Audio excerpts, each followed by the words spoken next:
Hello everybody, we might make a start there now if you want to take your seats. You're all very welcome to the library this evening. We're delighted to have you all here. Just to note our emergency exits, the door by which you entered and another emergency exit down the back towards the right. We're delighted to have with us this evening Donal from Nina County Tipperary, author of several best-selling books, winner of numerous prizes, and creative writing lecturer in UL, which brings us to our other guest here this evening, Madge, who is going to interview Donal tonight. Madge runs the Amherst Shannon Creative Writers Group here in the library, so she's well known to us. And just to mention, they've launched their anthology this evening, which is for sale over there. So we'll go ahead. Thank you, enjoy your night, and over to you, Madge. Great, thanks, Caroline. We're going to try this with the two mics, and if there's any feedback, you might let us know, and we'll try and switch then. Donal, first of all, thanks a million for all the really lovely words you said at the launch of our book, which was we were just delighted with that. Thank you for that, and thank you for coming here as well. Now I know you travelled this road quite a few times in the past. Yeah. But you worked in Shannon. Oh, is it gone? Hello. What is it? Oh, there you are. You worked in Shannon for years actually. Yeah, from 1998 actually. I just met Trish there, my old friend, and Bridie Larkin was here, and we worked together from 1998 on. And I worked in the VRU, as it was called at the time, until 2007, and then I worked for the National Climate Rights Authority up in West Park campus there near the airport for a few years. Yeah, I love Shannon's like a second home, really. Good stuff. Okay. And when did you start your writing? Or were you writing when you were doing that, when you were working in these places? Actually, this really is a homecoming for me as a writer too, because the first people to read my first two novels outside of my wife and my parents were my friends in the VRU in Shannon. And the first place I got real encouragement, because my wife kind of had to say they were good because she loved me so much. She couldn't hurt my feelings, but I kind of knew she liked them. But when people like Francis Kelly and Dermot Einan and Trish and people that were in my friendship group at work read them really kindly. It's a real act of generosity to read a work in progress, or a full novel that has been published, and to undertake to give somebody feedback. It really is an undertaking, and it was such a great feeling to have readers for the first time, because as you guys know, we're in the writing group. It's one of the reasons we write, to be read, because you want to share what you create, and the idea of somebody reading what you've written is just, for me, it's always unbelievable. Even now, when I think about somebody having my book in their hand, or when I meet somebody who has my book in their hand, it's always a thrill. Like the thrill never fades. It's a huge thing.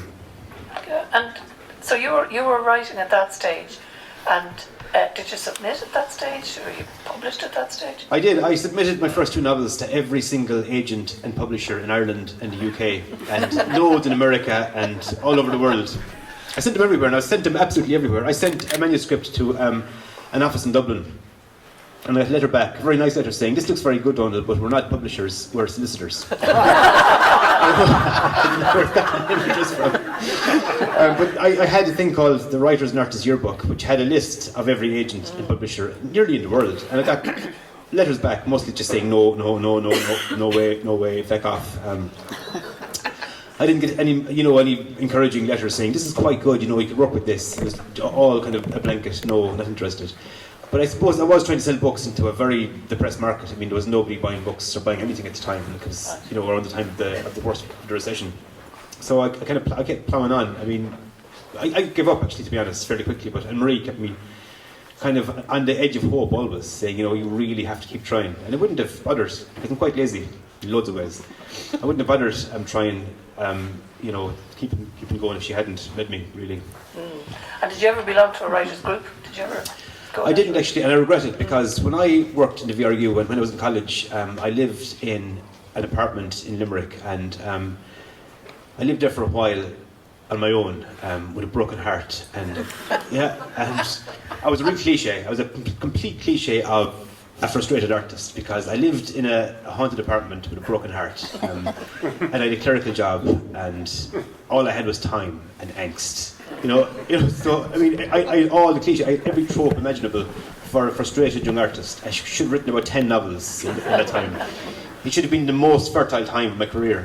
But every single time I started to write, and actually you mentioned this in the foreword to the book, I started to write in a kind of middle-class English voice, and I don't know why. Because I was well read enough. I mean, my parents, when I was growing up, never had money, but they always made sure the house was full of books. They had a real skill for locating job lots of cheap books, I think in house auctions and jumble sales and places like that. And so I was well read, but for some reason I had this idea inside me that a writer's voice was quite posh and rarefied and clipped and precise. And so I always tried to write in that voice, in a voice that wasn't mine. And I always felt a bit sick, like I was forcing it, and I burnt pretty much everything I wrote. Like I burnt chapters of novels and whole manuscripts and short stories. Yeah, and I burnt them into the sink so I could wash away the remains very quickly. So there'd be no evidence left in the universe of my folly. Yeah. So it must have been a great achievement then when you got your first offer of a publishing deal. Well, it didn't actually. I don't feel. I never felt as though I achieved anything by getting published.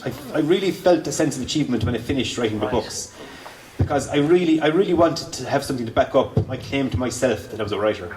Even though I never really said to anybody I'm a writer, but I was very much encouraged. I mean, it was the opposite for me to most stories you hear. I was really encouraged. I had great teachers in school. I really had good luck in school for the most part with teachers.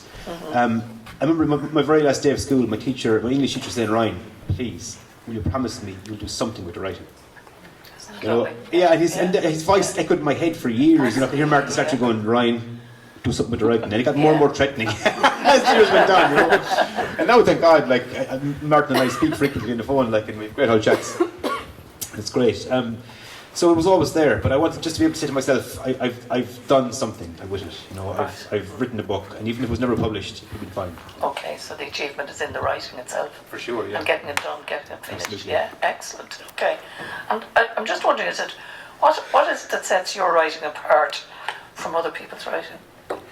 I don't know if it is set apart, to be honest, Madge, at all, because as you point out very correctly, everybody has their own voice. So, I mean, all writing is set apart, really. Every work of art is its own discrete thing.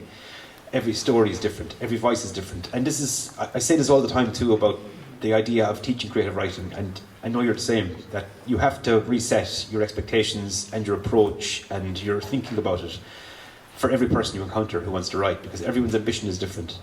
Everyone's voice is different. And language is particular to everybody. We all use the same words, but in slightly different ways. And we have different intonations and emphases and different. We all have different influences, and we all have different aims with our writing. So you have to really listen, I think, very closely. And talk a little bit about that voice. How did you know when you'd found it? It was a very simple thing, actually, and it was the very simple and what I can see now as the very obvious expedient of writing in my own voice is what allowed me to be a writer.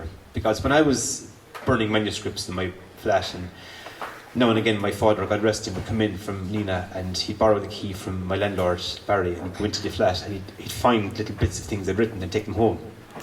Because he knew eventually they'd get burnt. And he built up this little archive of my so-called juvenilia, and I kept it for years. And it's tragic, actually, because years later I was offered loads of money, not too long ago, by an American university for my what they called juvenilia, the unfinished stuff you wrote early in your career. And I said, "Dad, we're in the money now, man. We're going to cash in. Where's the box of shite?" And Dad went pale and went, "Oh, sorry. There was an accident with that." It was actually thrown out in a skip by mistake. Yeah, so...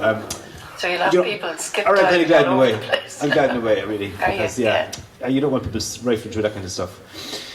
But that's what really allowed me to finish things. That idea of writing in my own voice. Because I'd forgotten. It was almost as though I denied the knowledge of how rich the Irish rural demotic is, the Irish rural vernacular, and the glorious way that we use the English language, and the way we overlay English on our old Irish language, and how we twist the syntax of English to suit our kind of cellular tongue, almost. It's a strange thing, but it's lovely. And what's fascinating for me is how distinct a voice can be in Ireland, you know, road from road, townland from townland, you know, in small little geographical areas, how we can speak so differently. The same language is brilliant. Yeah, I'm just reminded of what you said about Saoirse's name in your latest book, the Queen of Dirt Ireland, and how the Yanks would never get their tongues around. She said every single Yank is going to be standing up now and saying, "What's your man talking?" And it's not by telling them. You can say it's Saoirse, you know, and you can pronounce it phonetically Seersha. They still won't say it for you. Yeah, but and it's great that you're able to do that and get away with it, you know, that and the language that you use as well. The bad language, I'm talking about. Oh yeah, the good language. that's very important to me. Yeah. Yeah, I love bad language. I love it. My former colleagues will attest to this. They probably taught you. Yeah, my student there. Yeah.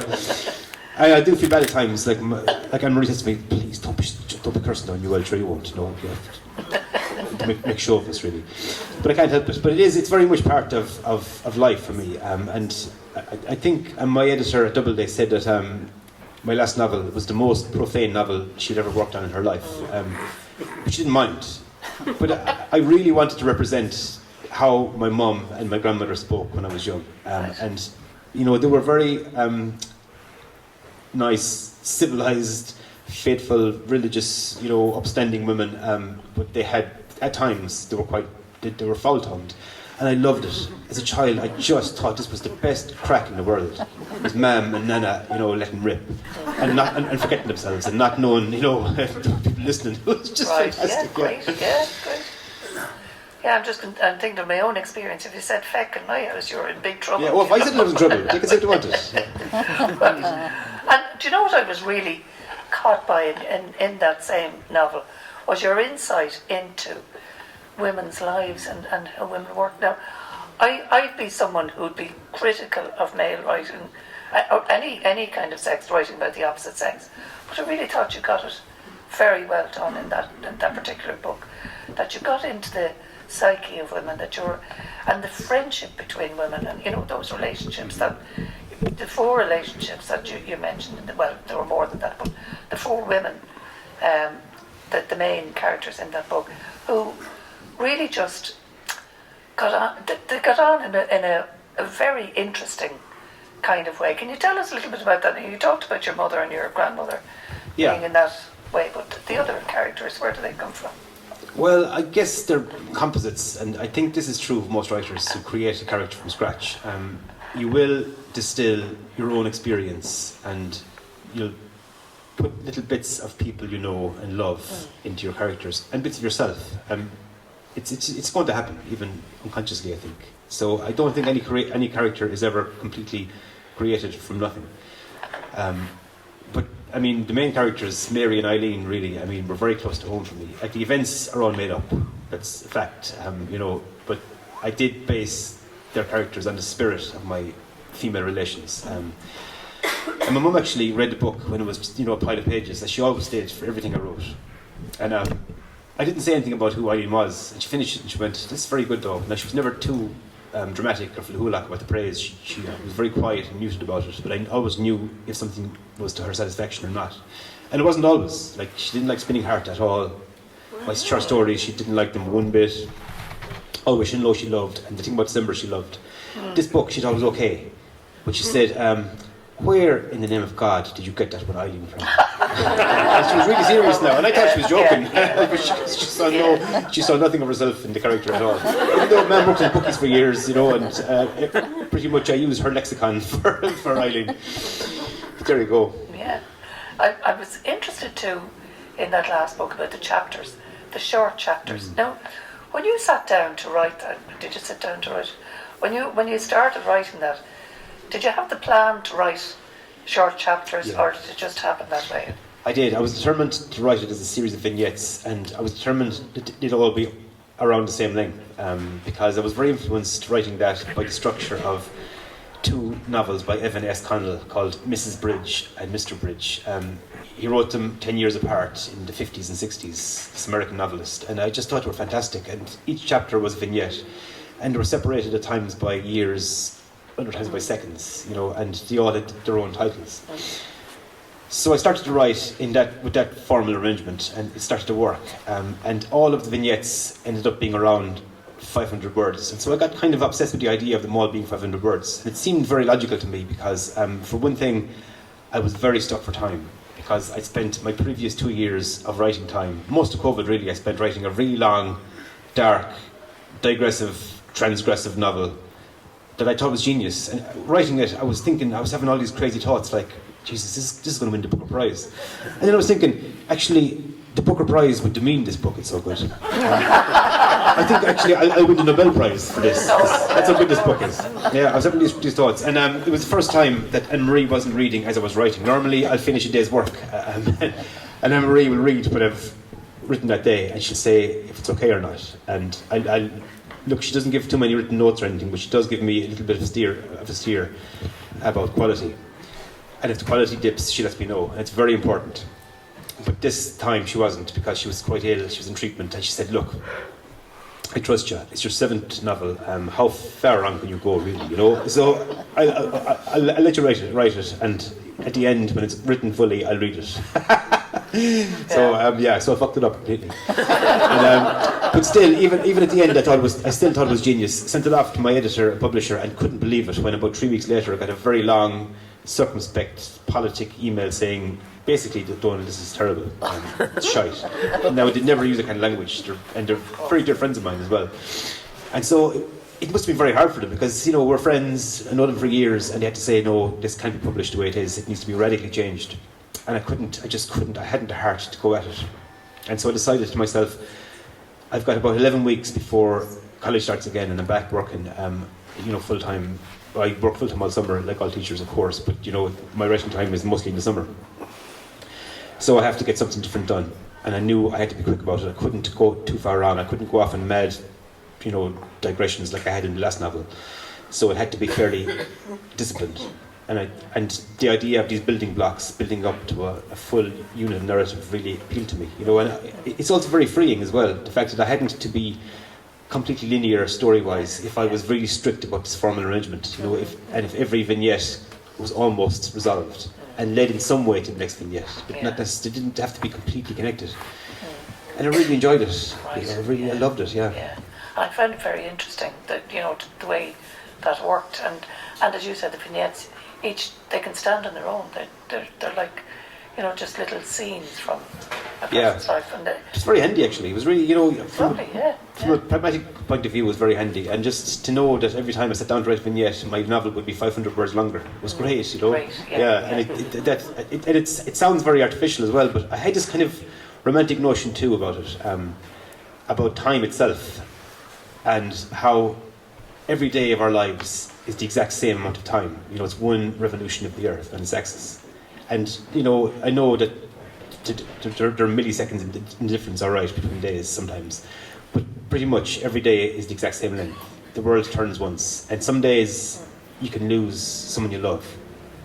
Or you can get married. Or your child can be born. Other days you go to work. Nothing much happens. You watch TV, you go to bed.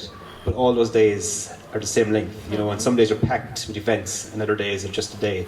And so it didn't seem unnatural for each vignette, for each unit of story to be the same length. But people get upset over it. Like one critic got upset. He said it was an odd Oulipian constraint. I didn't know what that was. It's great when critics tell you all these fancy things and you can repeat them. And it makes you kind of sound like you know what you're doing. But he said, Donal Ryan imposed this odd Oulipian constraint on his book. So I looked it up.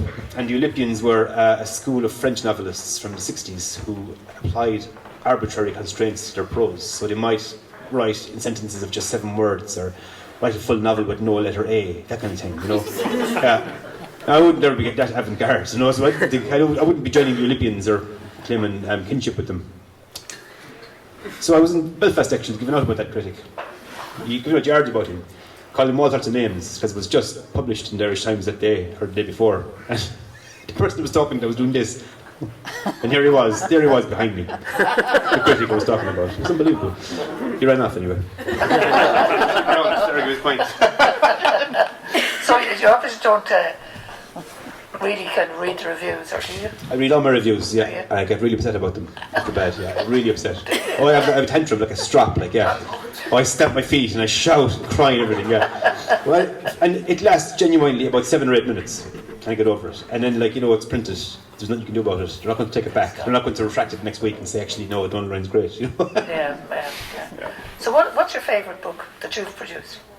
Well, the one I have most affection for is The Thing About December, because it's the first book that I finished. And it's the book that I wrote for Anne-Marie solely. Okay. And I wrote it because I wanted to impress her. And also because she was getting really pissed off at me because I wouldn't shut up talking while she was watching this TV show called America's Next Top Model. Yeah, it was and it was a really serious, profound, intense pregnancy addiction she formed to the TV show. And it's an awful show. It's this woman called Tyra Banks berating women for not being good looking enough. And that's the whole premise of the show, basically. America's Next Top Model. They come in, they sashay around, and she goes, no, get out of here. It's unbelievable. But Anne-Marie became addicted to it, illogically.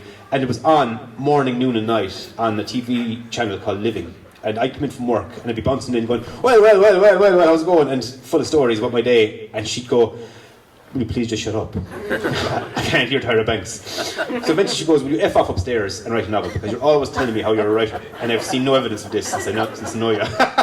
So, yeah, I went upstairs and I wrote The Thing About December. Yeah. But I did write it for her now, really, because she was so happy I was doing it. Because she knew it was something I wanted to do so badly. And also she started to love the character of Johnsy so much, the main character, even though she knew from the start what had to happen to him. And also because it meant so much to my parents that I wrote a book. And my mum loved the character so much, and she always spoke to him, almost to her dying day, as a real person, and she always referred to the book as Johnsy. And when it was decided to publish that book after The Spinning Heart, Mam got really upset, and she said, sure, signs on, isn't that what happened to Johnsy his whole life? That's the way he was always treated his whole life. He was pushed aside and forgotten about, and she really spoke about him as a real person, and it was very gratifying, like that. Yeah, lovely. Sounds fabulous. I had a note made to myself that you paint pictures of domestic, ordinary living. The kids meeting daddy on his bike coming in the evening, that sort of stuff. And do you observe this, or is this from the inside?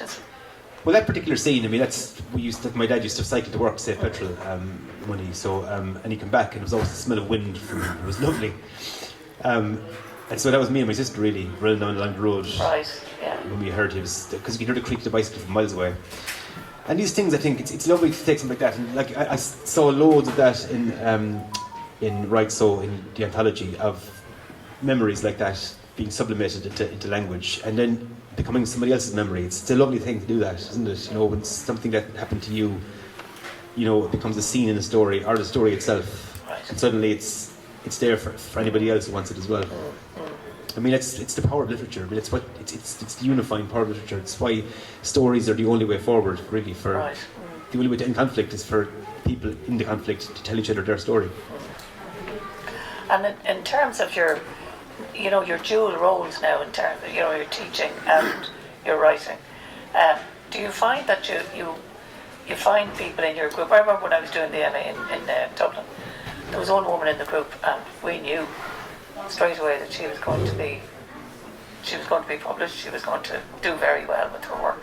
Do you find that you find those people, those situations? Absolutely. I remember very early on in the MA and UL, a young lad was in the class, and he sent me a story about a couple on the moon who were falling out of love, and they were the two occupants of a moon base that they couldn't leave, obviously. And I think he said it was like the first or second story he'd ever written. And I didn't believe him. I said, that couldn't be true. And I said, I suppose maybe I was a bit maybe overreacted. I was there, Rory, like this, you should send this story to the New Yorker. This has to be published. It's just incredible. And I was like, I couldn't hold back. I was like, you've got an incredible talent. Like, it's just wonderful. It's unbelievable. And he was really shocked, and he was going to go way out of that. Seriously. He'd never heard this before. I couldn't believe it. Yeah. And I don't know now, maybe he did, but he had just passed his FE1s for law, to be a solicitor when he started in the MA, and the GDPR issue here, so don't repeat this, anybody. I hope it goes back to about 7 or 8 years ago now, Right, yeah. But we've had loads of people like that, that have come along and really shone and published, and then there are people who are really working at their beginnings, and they're starting to marshal their talent and starting to strike their note, because that's the important thing, is to find your voice. The edicts of the Amherst system they're so true. They're so powerful as well, and those simple, straightforward, stark facts that everybody has their own voice. Everybody who writes is a writer. It's so true. And the most basic, obvious advice is the best. In order to be a writer, just write. Gotcha. And how do you do that? What's your do you have a process? Do you have days where you go up into the room and write, and other days where you couldn't give a hoot? Yeah, some days I just can't do it. I am a bit suspicious of writers who claim to write every single day and who exhort others to the same level of effort. Say, you have to write every day. I don't. I go months and sometimes even years without writing anything at all, and having no compunction to write, having no instinct even about it, and having no ideas, just having an absolute dearth of ideas. And then eventually I have to, because there's nearly always a looming contract. There's always a deadline coming fairly soon, and then I'm spurred into action. And I think it's best not to think too much about it. Just do it, isn't it? Just to let it come. We often talk about that in the writers group, and about discipline and all that sort of stuff. And like that, people have their own ways of doing things, and they do it when they can. Absolutely. They don't do it when they can't. Yeah. Other are days you have to grind it out, and other days where it just flows. Yeah, absolutely. Yeah. And as you said, the other stuff that happens in between, the living that we do, can interfere with the writing life as well. Trying to write what we're doing. I can't imagine having vast swathes of free time just to write, like I had years ago and that's why. Yeah, you were saying that's what I meant to get actually when I was talking about that. I should have joined a writers group years ago. I should have done a course, or even a 1 day course or something, so I wouldn't have burnt as much stuff, because all those years, I had all this space. By my time back, I can't imagine somebody having just time just to write. It must be incredible. And did you never do a workshop or anything like that? No. I've seen you in Listowel and places like that, and being interviewed, but I've also attended the workshops there. But you didn't do any of that, the workshops? No, I did workshops once years ago. Right. I think I had 2 novels published, and I was offered kind of a summer job doing workshops, and I just started my career break actually from civil service. So I said, yeah, she was only 1 day a week, and it seemed fairly well paid, so it looked like a good way to make some extra money. And after about 3 weeks, I got an email from one of the workshopees, and he was very unhappy with my my teaching skills. And I got so stressed, my nose just started to bleed. I remember reading it, and all of a sudden my nose exploded in my mother's kitchen. Because I called into Mum on the way home from Dublin from teaching the workshop. And she said, what the fuck is wrong with you? I said, this bollocks thinks I'm a bad teacher. And I'll never forget the feeling of failure. And feeling, I know I called him a name there, but really, I really felt like I'd failed in my obligation towards him and all the class. I felt terrible, because I had really gone in half-cocked thinking, sure, I wrote 2 novels. Of course I can tell somebody else how to do it. But of course you can't. Yeah. I suppose I was asking, did you ever attend a workshop? Did you ever do that? No. I've tried to avoid writers at all costs my whole life. I don't know why. No, I didn't. I'm only joking. I couldn't find a writer for love or money. I knew there was a writer called Julian Gaffanina who I loved. And I remember reading his story, Juno and Juliet, years ago, and thinking, this is fantastic. And he won the BBC Short Story Award for that story. And I think Eyehole, and thinking it was just fantastic. But I couldn't find him because he was living abroad. So he was just this abstract figure who went to my school once, who lived in the same town as me, and he was the only writer I was in any way geographically close to that I knew of, really, Yeah. So, just in terms of what you're doing now, do you love it? Do you love absolutely. What you're doing? Yeah. And when you made that transition then, just to be the writer, what was that like for you? Well, I remember when I first left civil service, and my plan was I was taking a 3-year career break, and I just signed a 3-book deal, so I thought this is great, and it'd given me a fair old whack of money up front for the books, and I thought this is just the best thing that could possibly ever have happened to me. And about 3 weeks later, I was lying down on the ground in the kitchen. This is an awful story. I'm kind of ashamed of this now, but And Marie came home from work in Revenue Commissioners, and she found me in the kitchen, lying down on the ground, curled up in the fetal position, crying like a baby. And she said, "What the fuck is wrong with you?" Yeah, I said, "I can't do it. I can't write a word. I can't write even a word." Seriously, now I couldn't write a word. And she said, "Why? But why can't you? Why can't you?" I said, "It's the whole thing of having left work and having this contract signed and having a 3-book deal and not having the 3 books written or any part of them written and having the money in the bank and loads of it spent actually, loads of it spent. You know, all the bills paid off and money was dwindling very fast, you know. The books weren't written. There was 3 unwritten books in my future that I had a contract to write and I couldn't do it. So there I was lying down crying like a baby with my knees tucked up under me. And I'd said to Doubleday the first book would be a collection of short stories. So I was able to kind of bluff a little bit and I could take a story I'd written before and put them in the collection. So I kind of had a bit of a start made. So Marie said, "Just get up off the floor, you feckin' idiot, and write a story. You're a writer, just write a story." And I was like, "Oh, it's easy to say it, like, isn't it easy to do it, you know?" But I did sit up at the table. And in about 3 hours, I wrote a story called Tommy and Moon. And it's one of the only stories I've written, short stories, that I really love. And it was published unedited. And my editor at the time, Brian Langan, still is actually, I remember him saying, "Geez, that one, Tommy and Moon now, you must have spent a lot of time on that. That feels very polished, you know. That's it, you spent like months doing that one, let's say." Did you say, "Oh yeah, months, yeah, absolutely, yeah." Just wrote, percent of the day. Like. You just get That's the reason why it works, like, yeah. So is it okay if we take some questions from Sure, the of course, audience here? absolutely, Okay. yeah. Okay, there you go. Of all your books, and I love them all, I loved your book of short stories, and I'm Thanks, wondering, Kate. will there ever be another one? I don't know actually. After that, it was a bit traumatic. But I know why though. I know why. I thought it'd be easy. It's ridiculous. Like, I mean, short stories are way harder than novels because I heard Mike McCormack once say, and Mike is full of wisdom, that the novel form offers the reader a wonderful accommodation. There are places you can hide in a novel because it's a long form, and you can go wrong in a novel, and the things you do wrong in a novel can be left extant in the published book. But there's nowhere to hide in a short story. Short story is unforgiving terrain. You can't afford to lose your reader even for a few lines, because it's short. On average, a short story is around 3,000 words, between 2 and 4 normally, and so you can't. Or it can be, flash fiction. There's some stories in your anthology there that are almost, single paragraphs that are fantastic.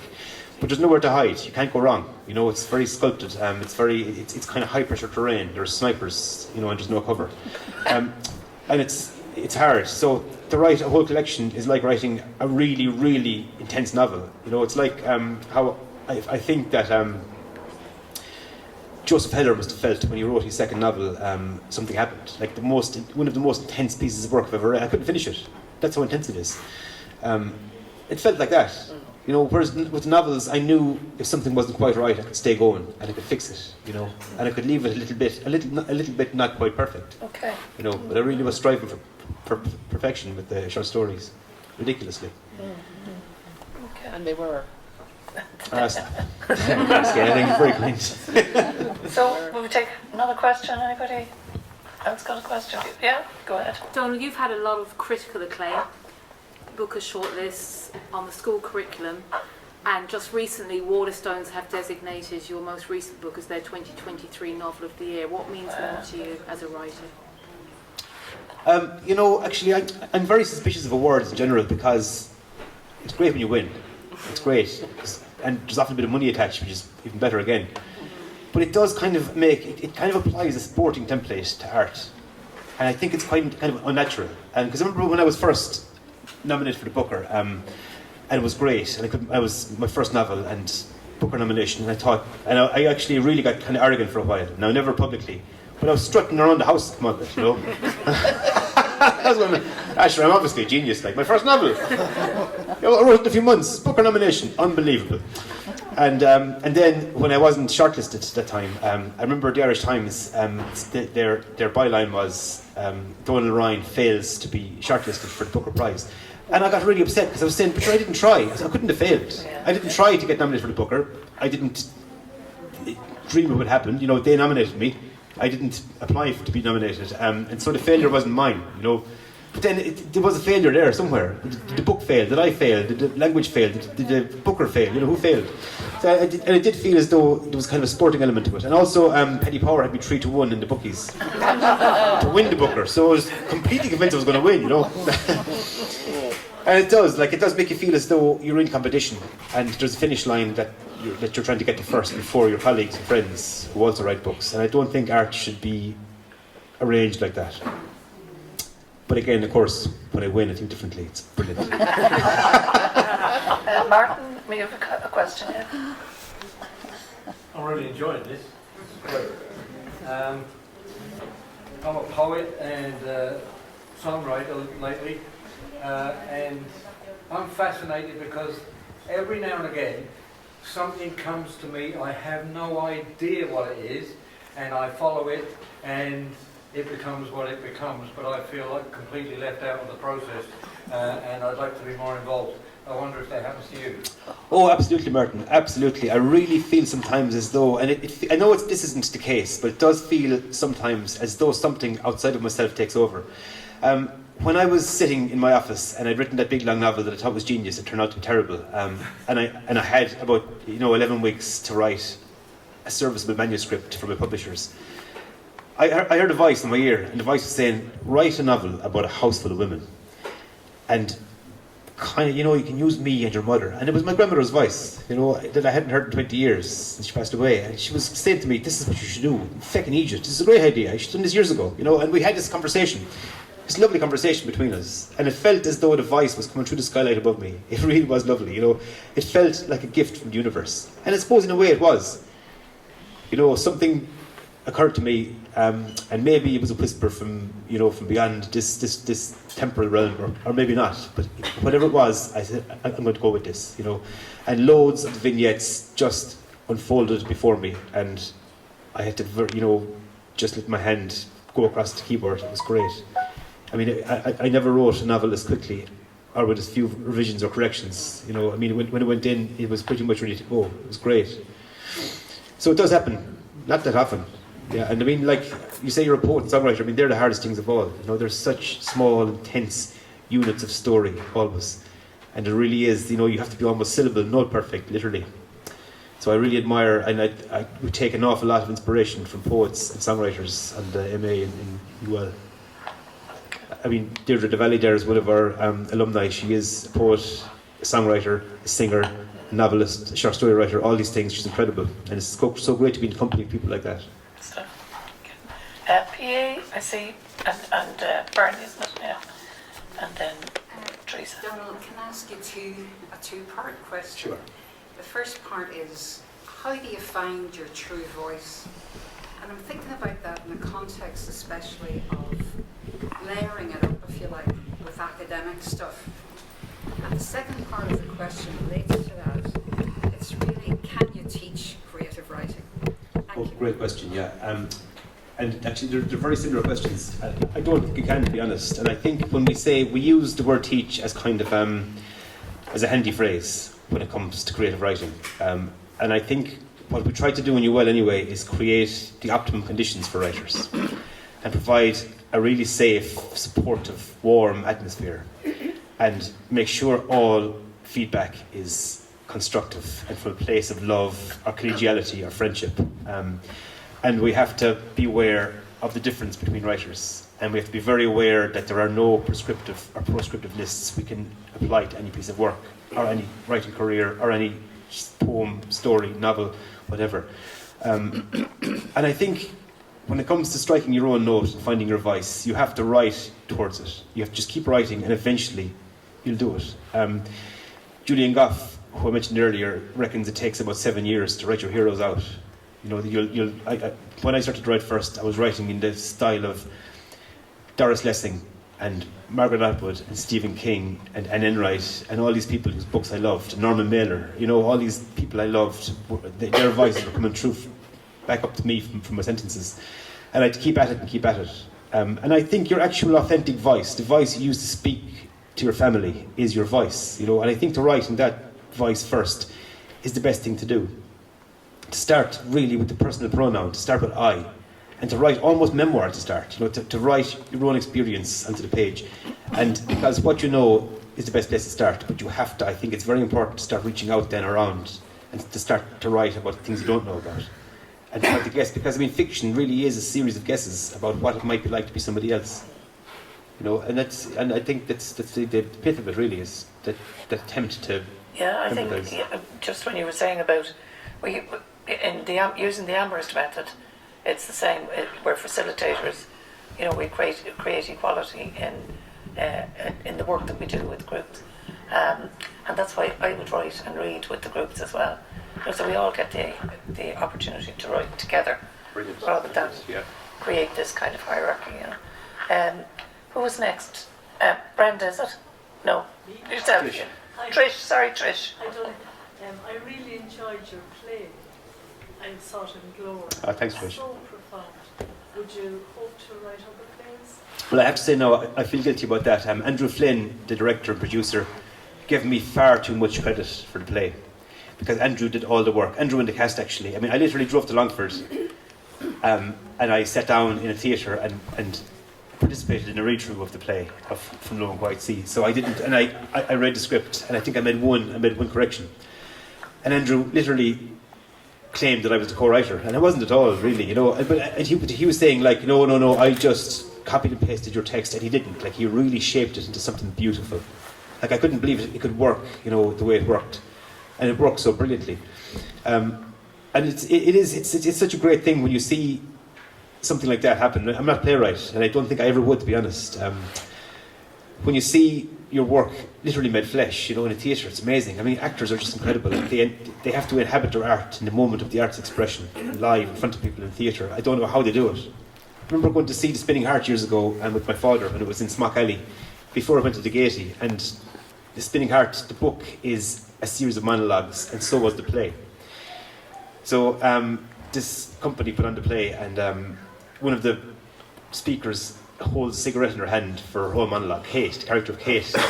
And Dad was just completely entranced by the whole thing. And as she was walking off stage, Dad leaned over like this, and he went, "Kate, do you want the life or the whole fag?"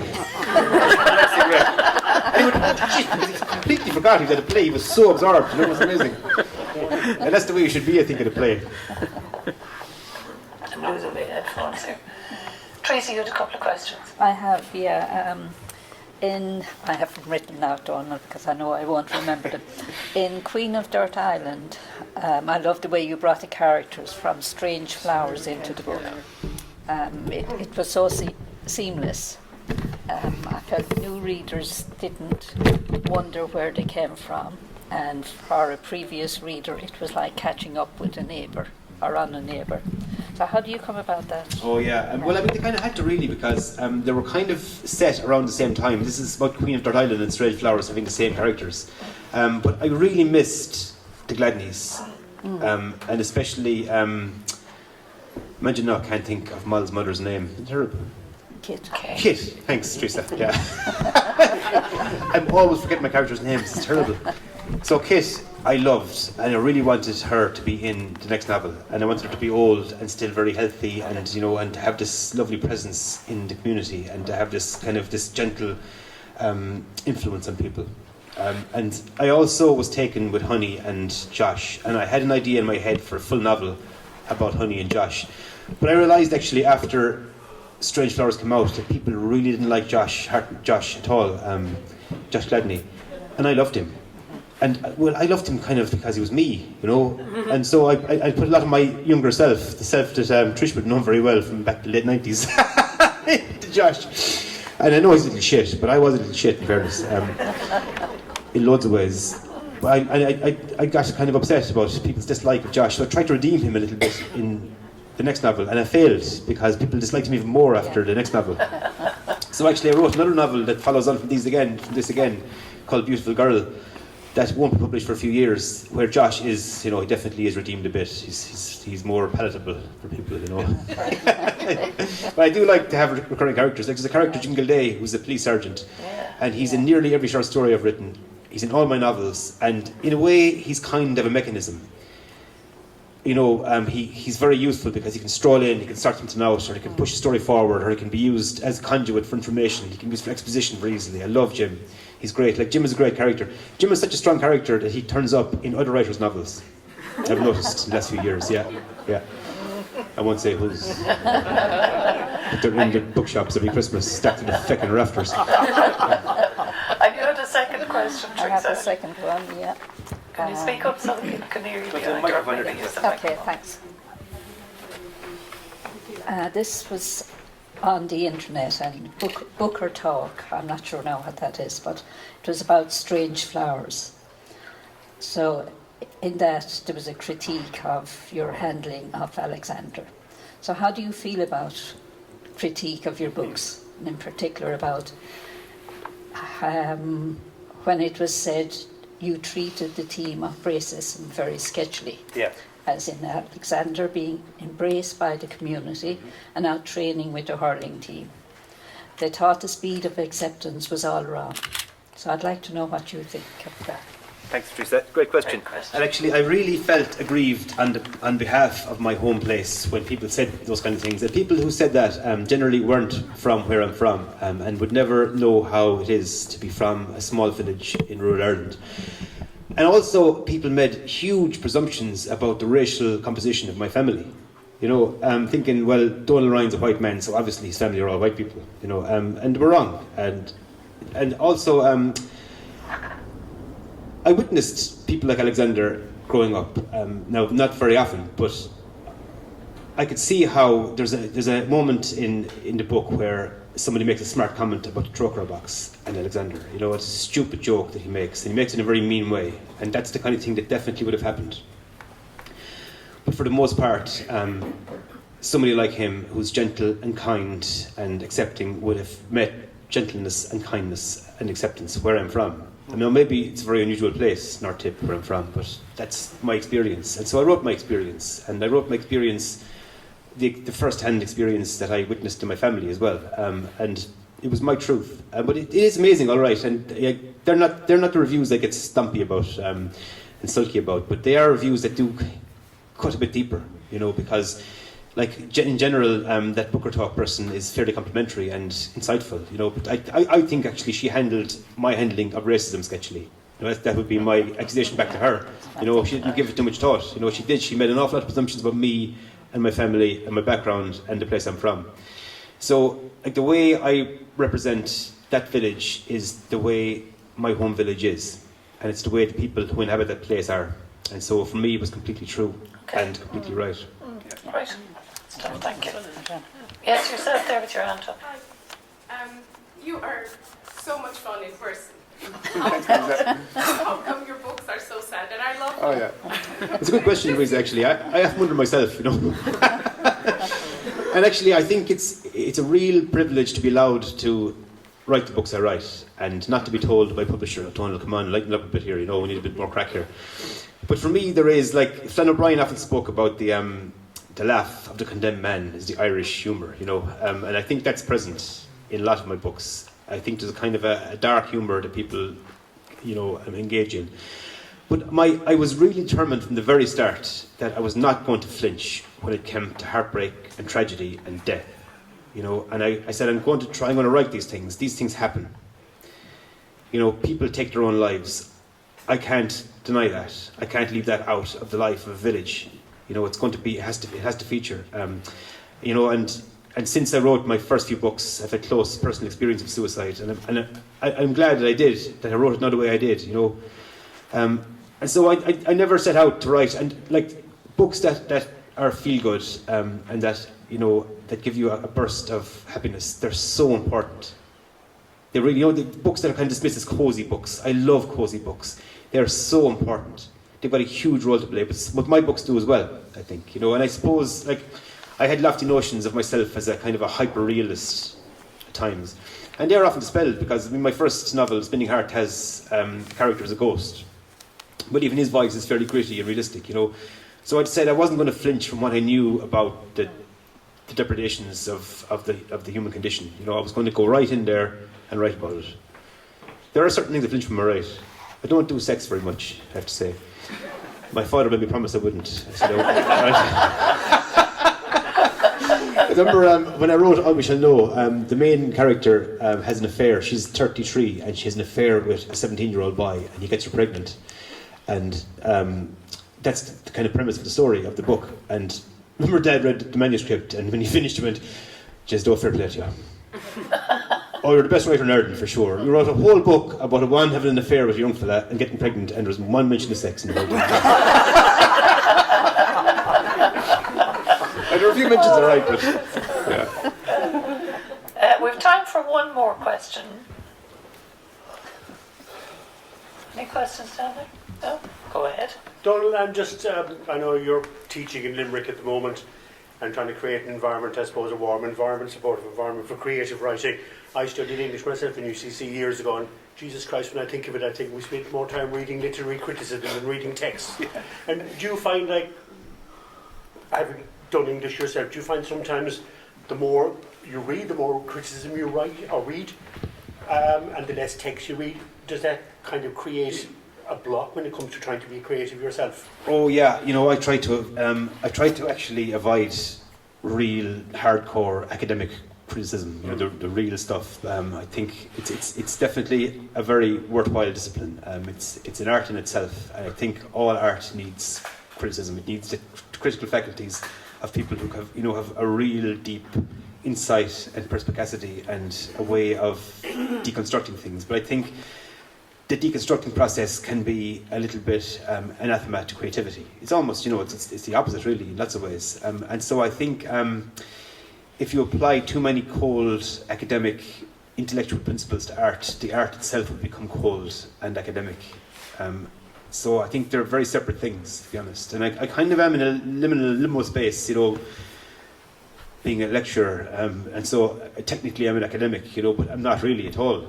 I don't intellectualize or academicize art if I can at all. I tend to stay away from those dry books, where the language is very much geared towards, almost atomizing art and studying every little bit of it. So we tend to just write and be damned, and a MA at UL, and then have a good chat about what happened in the writing and what happened with the story. Best way to do it. Thanks for that. That's why I won't get promoted as an academic. Here I am in Grand. Okay, that's it for tonight, folks. I just want to say thank you to Donal. Well, thank you, Madge. For coming out.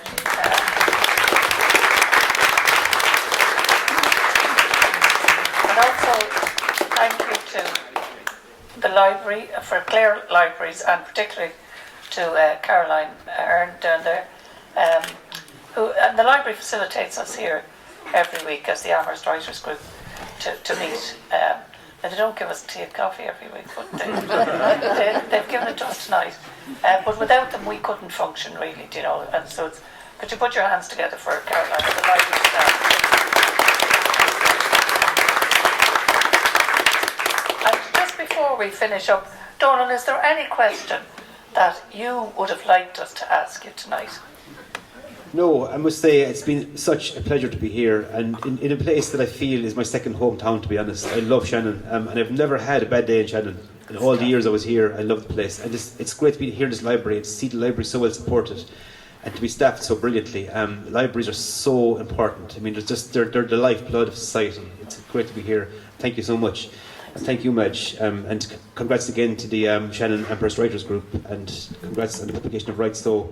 It's been great to be here tonight with you. Thanks very much. Thank you, Donal.